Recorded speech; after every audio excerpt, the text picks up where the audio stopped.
This happened to me about 3 years ago, and I still can't shake the feeling of dread whenever I think about it. It started when I moved into a small apartment on the edge of town. It was cheap and convenient for my work, so I didn't think twice about it. The building was old, but it had a certain charm, even if the hallways always smelled a bit musty. One night I was cleaning up after dinner when I noticed something odd. I had a full-length mirror in the hallway outside my bedroom. It's not something I usually paid much attention to, but this particular night, as I walked by it, I caught a glimpse of something behind me. At first, I thought it was just the light playing tricks, but as I turned, I saw nothing there. I brushed it off, thinking maybe I was just tired. But the next few nights, the same thing happened. I'd walk past the mirror and feel like I was being watched. It wasn't just the feeling. Every time I looked into the mirror, I swore I saw someone standing behind me. But when I turned around, there was never anyone there. One night, I decided to stand there, just to see what would happen. I stared into the mirror for a good minute, trying to catch a glimpse of whatever it was. At first, it was just me,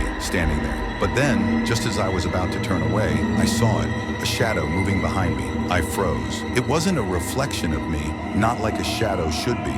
It was something else, something that wasn't me. I spun around, but again, there was no one there. My heart was racing, my mind was spinning. But I convinced myself it was just paranoia. I was alone in the apartment. There couldn't possibly be anything behind me. That's when things started escalating. A few nights later, I woke up in the middle of the night to the sound of soft footsteps. I sat up in bed, heart pounding, but all I could hear was the faint tapping sound of someone walking, slowly. I pulled the blanket over my head and tried to ignore it, telling myself it was just the building settling or my imagination running wild. But then it got worse. The footsteps weren't just in my head anymore. I heard them walking down the hallway slowly, step by step. It sounded like they were getting closer and closer to my door. I could feel my skin crawl, but I was too scared to move. Finally, I got the courage to open the door and check. No one was there, but the thing that made my blood run cold was the reflection in the hallway mirror. There, staring back at me, was a man. He was standing just behind me, his face expressionless.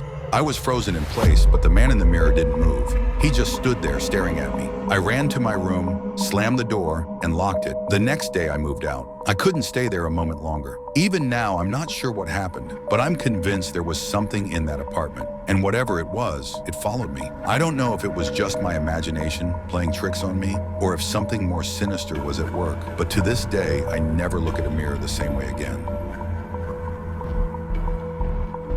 This story happened to me about 6 months ago, and it still haunts me. It started as an ordinary evening. I was sitting on the couch in my apartment, scrolling through social media, when my phone rang. The number was unfamiliar, but I figured it might be someone from work or a telemarketer. I answered, and for a moment, there was nothing but static on the other end. I was about to hang up when I heard a voice, soft, almost like a whisper, but it was unmistakable.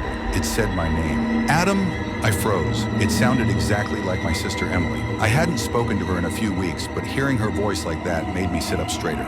Emily, is that you? There was a pause, then the voice came again. Help me. It was so quiet, so strained. It sounded like she was in distress. My heart started to race. I immediately asked, "Where are you? What's going on?" But the line went dead, just like that. No more static, no more voice, just silence. I tried calling her back, but it went straight to voicemail. I texted her, asking if she was okay, but she didn't respond. I thought it was just some weird glitch in the phone system, or maybe a prank, but I couldn't shake the feeling that something was off. Later that evening, I decided to drive over to her place to check on her. It was only a short drive, so I didn't think twice. When I arrived at her apartment, I knocked on the door, but there was no answer. I rang the bell, called her phone again, nothing. By this point, I was really starting to worry. I tried texting again, telling her I was outside. Still no response. I was about to leave when I noticed something strange. The lights in her apartment were on, but there was no sound from inside. The blinds were drawn, but there was a faint glow coming from behind them, like someone was sitting near the window.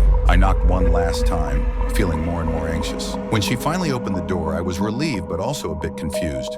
Emily looked fine. She didn't seem to be in any kind of distress. "What are you doing here?" she asked, clearly startled. "Is everything okay?" I explained about the phone call, about how it sounded just like her, asking for help. Her face went pale and she looked at me like I was crazy. "Adam, I haven't called you," she said, her voice shaking slightly. I thought maybe she was joking or messing with me, but she showed me her phone, and sure enough, there were no missed calls, no recent calls from me, just a string of old messages between us. I left her apartment that night feeling unsettled, but I was also confused. I kept trying to rationalize the situation, thinking maybe the call was some sort of glitch or a prank from someone else who knew me. But that wasn't the end of it. The next day, I was sitting at home when I got another phone call from an unknown number. Hesitant, I answered, and again I heard the same whisper, this time even clearer than before. "Adam, help me." The voice was unmistakable this time.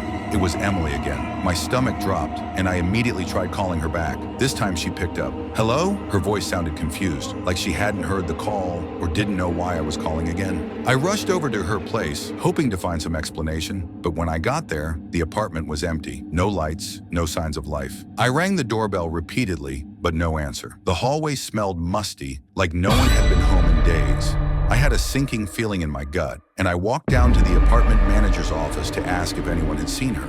The manager looked at me strangely and said, "Emily? She moved out last month. She didn't leave a forwarding address." My blood ran cold. There was no way. I had just talked to her the night before. She'd been there. I could have sworn it. It's been months since then, and I haven't received another call. But I can't stop thinking about it. Who or what was on the other end of that line? And where is Emily now?